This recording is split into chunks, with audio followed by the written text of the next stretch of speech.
સમાચાર જૂનાગઢથી જૂનાગઢમાં મનપાનું mega demolition ધારાગઢ દરવાજા વિસ્તારમાં 100 થી વધુ ગેરકાયદે મકાનો તોડી પાડવામાં આવ્યા છે। અનિચ્છનીય બનાવ ન બને તે માટે પોલીસનો ચુસ્ત બંદોબસ્ત ગોઠવવામાં આવ્યો છે। 3 ડીવાયએસપી 9 પીઆઈ 26 પીએસઆઈ સહિત 260 થી વધુ પોલીસકર્મીનો સ્ટાફ તૈનાત છે અને ડ્રોનથી ધારાગઢ દરવાજા વિસ્તારનું નિરીક્ષણ કરવામાં આવી રહ્યું છે। વહીવટીતંત્ર અને પોલીસ કર્મચારીઓએ પણ નિરીક્ષણ કર્યું છે અને ત્યાં પણ મેગા ડિમોલિશનની કાર્યવાહી ચાલી રહી છે। વહીવટીતંત્ર અને પોલીસ કર્મચારીઓએ પણ કર્યું નિરીક્ષણ।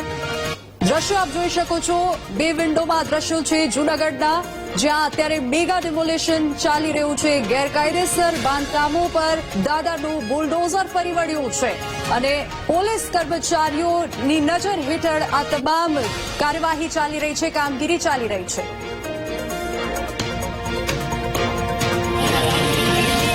જૂનાગઢ શહેરની અંદર આજે વહેલી સવારથી મેગા ડિમોલિશનની શરૂઆત કરી દેવામાં આવી છે। આપને જે દ્રશ્યમાં બતાવું છું એ જૂનાગઢ શહેરનો ધારાગઢ દરવાજાનો વિસ્તાર કહેવાય છે। તે વિસ્તારની અંદર 100 થી વધારે જે ગેરકાયદેસર મકાનો છે તેને તોડી પાડવામાં આવે છે।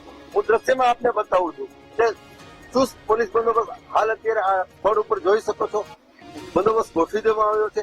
જયારે વાત કરીએ પોલીસ બંદોબસ્તની તો 250 થી વધારે પોલીસ કર્મીઓ, પીઆઈ, પીએસઆઈ અને મોટો કાફલો હાલ અત્યારે સ્થળ ઉપર ફરકી દેવામાં આવ્યો છે।